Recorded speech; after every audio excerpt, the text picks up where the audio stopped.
Assalamualaikum warahmatullahi wabarakatuh. Kami dari kelompok 4 akan mempresentasikan tentang sampling statistik audit. Kelompok kami terdiri dari Desi Aryani dan saya, Desa Kristi Octavia. Yang pertama yakni pendahuluan. Penggunaan sampling sangat membantu auditor melaksanakan pengauditan karena sampling mengarahkan auditor untuk berfokus pada beberapa bagian dari populasi audit, tetapi tetap memperoleh gambaran yang utuh tentang populasi.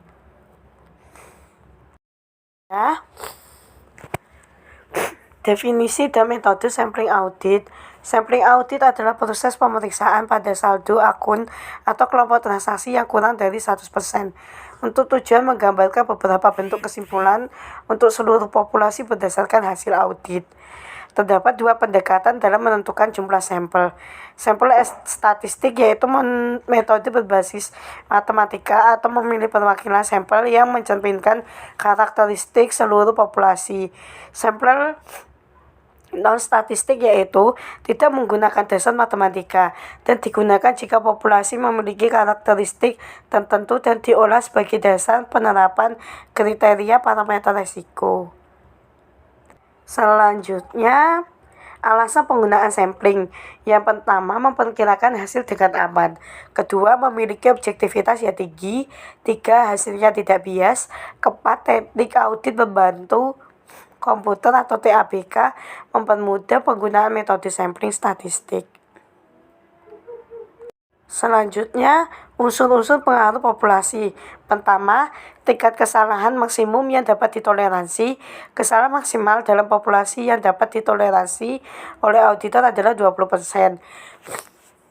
Kedua, tingkat keyakinan yang diinginkan. Auditor umumnya menginginkan memiliki 95% atau 98% tingkat kepastian bahwa hasil sampel mewakili populasi sebenarnya. Ketiga, perkiraan expect error rate. Penentuan expect error rate biasanya mengandalkan sikap profesional auditor. Keempat, pemilihan sampel. Auditor dapat memilih sampel dengan menggunakan metode acak. Tingkat kesalahan maksimum yang dapat ditoleransi.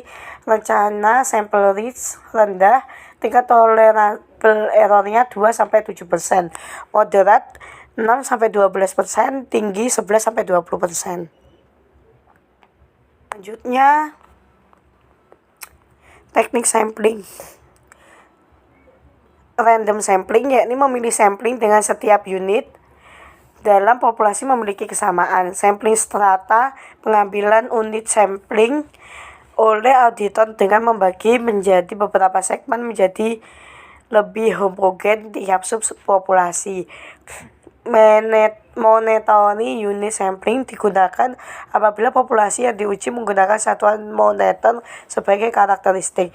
Atribut sampling memperkirakan proporsi dari beberapa karakteristik atau atribut dalam suatu populasi.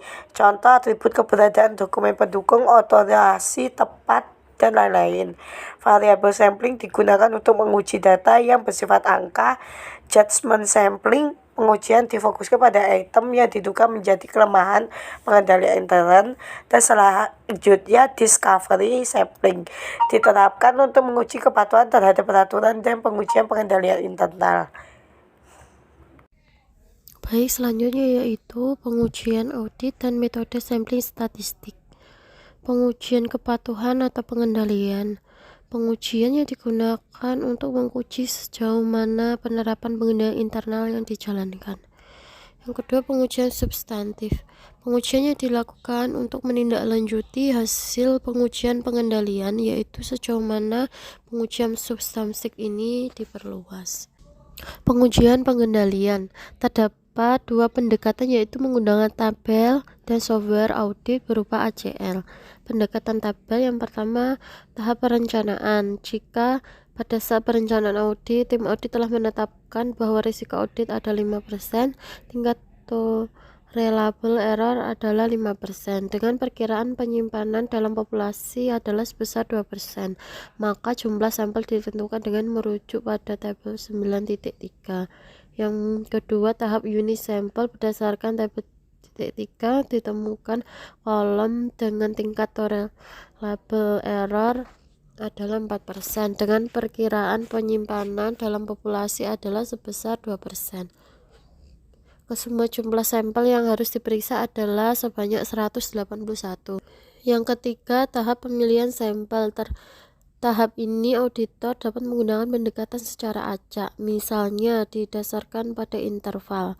Yang keempat, tahap evaluasi. Pada tahap ini auditor melakukan pemeriksaan 198 transaksi, yaitu pemeriksaan atribut pengendalian, misalnya otorisasi, keabsahan, kelengkapan bukti, verifikasi, dan lain sebagainya. Yang kelima, kesimpulan hasil evaluasi. Perkiraan penyimpanan sebesar 3,2 lebih kecil dibanding dengan tingkat penyimpanan yang ditoleransi, yaitu sebesar 4, maka pengendalian internal disimpulkan andal. Baik, selanjutnya dapat dilihat ada tabel 9.3 menentukan jumlah sampel berdasarkan tingkat tolerable error. Selanjutnya yaitu pengujian pengendalian. Berikut ini adalah contoh melakukan sampling audit dengan atribut sampling. Dalam contoh ini, simulasi dilakukan dengan menggunakan software audit, yaitu Audit Command Language atau ACL. Dalam kasus ini, file yang digunakan adalah piutang, pendekatan software audit. Yang pertama, setelah membuka ACL dan melakukan fungsi statistik, langkah selanjutnya adalah memilih menu sampling. Yang kedua, kemudian pilih sampel record. Contoh nilai populasi transaksi yang ditunjukkan ada sebanyak 772 transaksi piutang. Selanjutnya, klik size, kemudian isikan tingkat keandalan, misalnya ditetapkan tingkat keyakinan 95%, upper error limit 4%, dan expected error rate 2% yang dihasilkan dan ditetapkan berdasarkan hasil survei pendahuluan. Selanjutnya, klik calculate sehingga menghasilkan jumlah sampel yang harus diuji, yaitu dilakukan observasi untuk melihat atribut pengendalian sebanyak 297 dengan interval 2,59. Kemudian klik OK sehingga akan menampilkan sampel yang harus diuji atributnya. Jika hasil evaluasi menunjukkan 2 transaksi yang tidak lengkap atributnya, maka perhitungan penyimpanan 2,12% dan masih kurang dari 4%, sehingga dapat disimpulkan bahwa pengendalian internal masih andal atau bagus. Selanjutnya, pengujian substantif. Pengujiannya dilakukan dengan tujuan untuk menentukan kewajaran saldo akun dalam laporan keuangan. Pembahasan kali ini ditekankan pada monitoring unit sampling dengan langkah-langkah sebagai berikut. Yang pertama, menentukan tujuan pengujian substantif atau tujuan berganda. Kemudian menentukan jumlah populasi dan unit sampling dari total populasi.